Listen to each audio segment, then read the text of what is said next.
ಎಲ್ರಿಗೂ ನಮಸ್ಕಾರ. ಈಗ ಇದು ನಮ್ಮ K2 ಲಾಗಿನ್ನಲ್ಲಿ ನಿಮಗೆ ಪೇಮೆಂಟ್ ಮಾಡಿರ್ತಕ್ಕಂಥ ಆ ಬಿಲ್ಲುಗಳು ಎಲ್ಲಿ ಸಿಗ್ತವೆ ಅನ್ನೋದ್ರ ಕುರಿತು ನಾನು ಈ ಒಂದು K2 ಲಾಗಿನ್ಗೆ ಬಂದು ನಾನು ತೋರಿಸ್ತಾ ಇದ್ದೀನಿ. ಈ ವಿಡಿಯೋವನ್ನು ನೋಡಿ ಸಂಪೂರ್ಣವಾಗಿ ಕರೆಕ್ಟಾಗಿ ನೀವು K2 ಲಾಗಿನ್ ನಿಮ್ಮ ಗ್ರಾಮ ಪಂಚಾಯತಿಗಳ K2 ಲಾಗಿನನ್ನು ಓಪನ್ ಮಾಡಿದ ಮೇಲೆ ಇಲ್ಲಿ ರೋಲ್ ಅಂತ ಬರುತ್ತೆ ನೋಡಿ, ಹುದ್ದೆ ಬಾರ್ ಪಾತ್ರ ಅಂಥೇಳಿ. ಇದ್ರ ಮೇಲೆ ಕ್ಲಿಕ್ ಮಾಡ್ಕೊಂಡು ನಿಮ್ಮ ಗ್ರಾಮ ಪಂಚಾಯತಿಯ DDO ಲಾಗಿನ್ ಅಂತ ಕರಿತೀವಿ, ಅದನ್ನು ಡ್ರಾಯಿಂಗ್ ಆ್ಯಂಡ್ ಡಿಸ್ಪರ್ಸ್ಮೆಂಟ್ ಆಫೀಸರ್ ಅಂತೇಳಿ ಕರಿತೀವಿ. ಇದ್ರ ಮೇಲೆ ಕ್ಲಿಕ್ ಮಾಡಿದ ತಕ್ಷಣ ಇದ್ರ ಮೇಲೆ ಕ್ಲಿಕ್ ಮಾಡಿ ಇಲ್ಲಿ ಸೆಲೆಕ್ಟ್ ಮಾಡ್ಕೊಂಡು ಇಲ್ಲಿ ಸಬ್ಮಿಟ್ ಮಾಡಬೇಕು. ಸಬ್ಮಿಟ್ ಮಾಡಿದರೆ ಈಗ DDO ಲಾಗಿನ್ ಓಪನ್ ಆಗ್ತದೆ. DDO ಲಾಗಿನ್ ಓಪನ್ ಆದ ತಕ್ಷಣ ಈ ಕಡೆ ಮೂರನೇದು ಬಿಲ್ ಪ್ರಿಪ್ರೇಷನ್ ಆ್ಯಂಡ್ ಸಬ್ಮಿಷನ್ ಅಂತ ಐತೆ ನೋಡಿ. ಆ ಬಿಲ್ ಪ್ರಿಪ್ರೇಷನ್ ಆ್ಯಂಡ್ ಸಬ್ಮಿಷನಲ್ಲಿ ಬಂದರೆ ಇಲ್ಲಿ ರಿಪೋರ್ಟ್ಸ್ ಅಂತ ಇದೆ. ರಿಪೋರ್ಟ್ಸ್ ಅಂತೇಳಿ ಇಲ್ಲಿ ತೋರಿಸ್ತಾ ಇದ್ದೀನಿ ನಾನು ಕರೆಕ್ಟಾಗಿ ಇಟ್ಕೊಂಡು ಮೌಸ. ರಿಪೋರ್ಟ್ಸ್ ಮೇಲೆ ಕ್ಲಿಕ್ ಮಾಡಿದರೆ ಇಲ್ಲಿ ಮೇಲೆ ಅಪ್ರೂವ್ಡ್ ಬಿಲ್ ರಿಪೋರ್ಟ್ಸ್ ಅಂತ ಇದೆ. ಇದ್ರ ಮೇಲೆ ಕ್ಲಿಕ್ ಮಾಡಬೇಕು.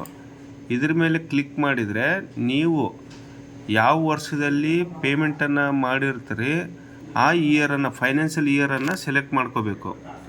ಫೈನಾನ್ಷಿಯಲ್ ಇಯರನ್ನು ಸೆಲೆಕ್ಟ್ ಮಾಡ್ಕೊಂಡ್ರೆ ನೀವು ಆ ಒಂದು ಫಲಾನುಭವಿಗಳಿಗೆ ನೀವು ಯಾರ್ಯಾರು ಫಲಾನುಭವಿಗಳು ಎಷ್ಟೆಷ್ಟು ಪೇಮೆಂಟ್ ಮಾಡಿದಾರನ್ನ ಸಂಪೂರ್ಣವಾಗಿ ಇಲ್ಲಿ ಸಿಗುತ್ತೆ. ಇಲ್ಲಿ ನೋಡಿ BP024 ಅಂತ ಹೇಳಿದೆ. BP024 approved bill reports for DDO ಅಂತ ಇದೆ. ಇಲ್ಲಿ ನೀವು ಇಯರನ್ನು ಸೆಲೆಕ್ಟ್ ಮಾಡ್ಕೋಬೇಕು, ಹಿಂದಿನ ಇಯರ್. ಈಗ ಇದು ಆಟೋಮೆಟಿಕ್ 2025 ಬಂದಿದೆ, ಬಟ್ ನಾವು ಯಾವ ಇಯರಿಂದ ಬೇಕನ್ನೋದು ಇಲ್ಲಿ ಸಿಗುತ್ತೆ ನೋಡಿ. ಡೇಟನ್ನು ಸೆಲೆಕ್ಟ್ ಮಾಡ್ಕೋಬೇಕು, ಮಂತು ಡೇಟು. ಇದು ನೋಡಿ, ನಾನು ಜಸ್ಟ್ ಏಪ್ರಿಲ್ 1 ಅಂತ ಅಂದ್ಕೊಳ್ಳಿ. ಏಪ್ರಿಲ್ 1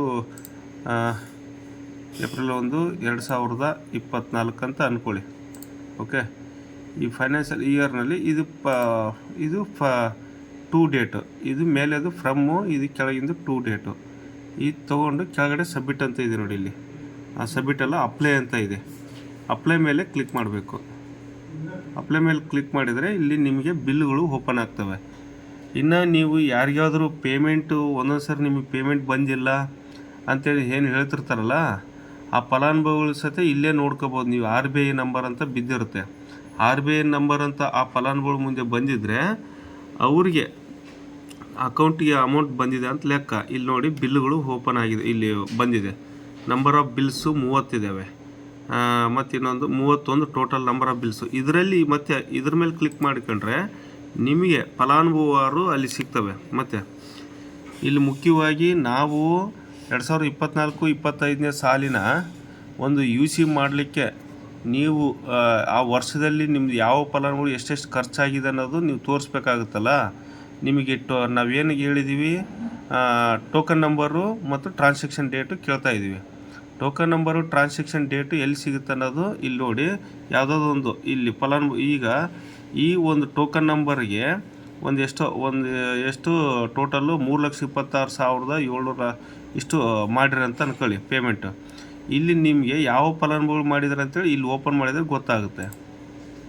ಈ ಲಿಂಕ್ ಮೇಲೆ ಕ್ಲಿಕ್ ಮಾಡ್ಕೋಬೇಕು.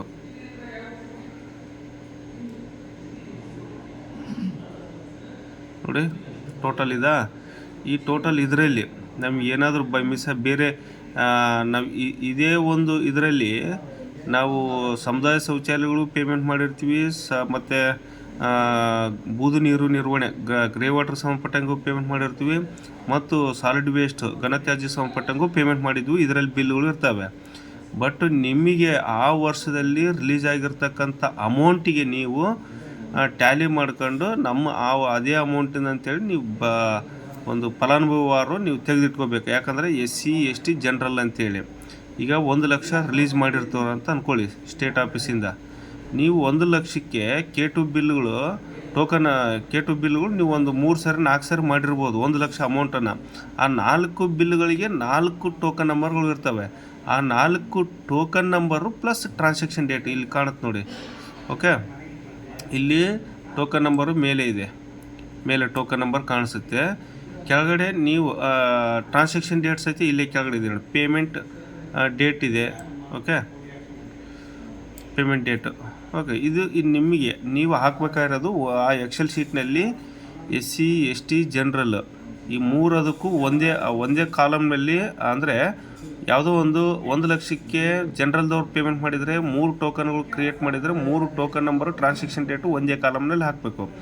SC ST ಅದೇ ಥರ 1 ಲಕ್ಷ ರಿಲೀಸ್ ಆಗಿದ್ದರೆ 3 ಲಕ್ಷ ಅಮೌಂಟಿಗೆ 1 ಲಕ್ಷ ಅಮೌಂಟಿಗೆ 3 ಬಿಲ್ ಕ್ರಿಯೇಟ್ ಮಾಡಿದರೆ 3 ಟೋಕನ್ ನಂಬರು 3 ಟ್ರಾನ್ಸಾಕ್ಷನ್ ನಂಬರ್ ಹಾಕಬೇಕು, 3 ಡೇಟ್ ಹಾಕಬೇಕು. ಅದೇ ಥರ STಗೆ 1 ಲಕ್ಷ ರಿಲೀಸ್ ಆಗಿದ್ದರೆ 3 ಬಿಲ್ಗಳು ಕ್ರಿಯೇಟ್ ಮಾಡಿದರೆ ನೀವು 3 ಟೋಕನ್ ನಂಬರ್ ಹಾಕಬೇಕು, 3 ಟ್ರಾನ್ಸಾಕ್ಷನ್ ಡೇಟ್ ಹಾಕಬೇಕು. ಒಂದೇ ಕಾಲಮ್ನಲ್ಲಿ ಹಾಕಿ ಕಳಿಸ್ಬೇಕು. ಆ ಅಮೌಂಟಿಗೆ ನೀವು ಟ್ಯಾಲಿ ಮಾಡಿ ಕಳಿಸ್ಬೇಕು. ಇದು ನಾನು ತೋರಿಸ್ತಕ್ಕಂಥದ್ದು ಕರೆಕ್ಟಾಗಿ ಇಲ್ಲಿ ಮಾಹಿತಿ ಇದೆ ನೋಡಿ. ಮತ್ತು ನೆಕ್ಸ್ಟ್ ಶೀಟ್ ಸಹಿತ ಇರುತ್ತೆ ಇಲ್ಲಿ. ಬ್ಯಾಕ್ ಹೋಗಿ ಮತ್ತು ನಾವು ಇಲ್ಲಿ ನೋಡ್ಬೋದು. ಮತ್ತು ನಾವು ನೆಕ್ಸ್ಟ್ ಪೇಜ್ ಸಹಿತ ನೋಡ್ಬೋದು. ಒಂದೊಂದು ಸರಿ ನೀವು ಟೋಕನ್ ನಂಬರ್ ಏನಾದರೂ ವ್ಯತ್ಯಾಸ ಆಗಿದ್ದರೆ ನೆಕ್ಸ್ಟ್ ಪೇಜ್ನಲ್ಲಿ ಇರುತ್ತೆ. ಇಲ್ಲಿ ಮೇಲೆ ಇರುತ್ತೆ. ನೆಕ್ಸ್ಟ್ ಪೇಜ್ಗೆ ಹೋಗಲಿಕ್ಕೆ ನೀವು ಅಲ್ಲಿ ಸಹಿತ ನೋಡ್ಕೋಬೋದು.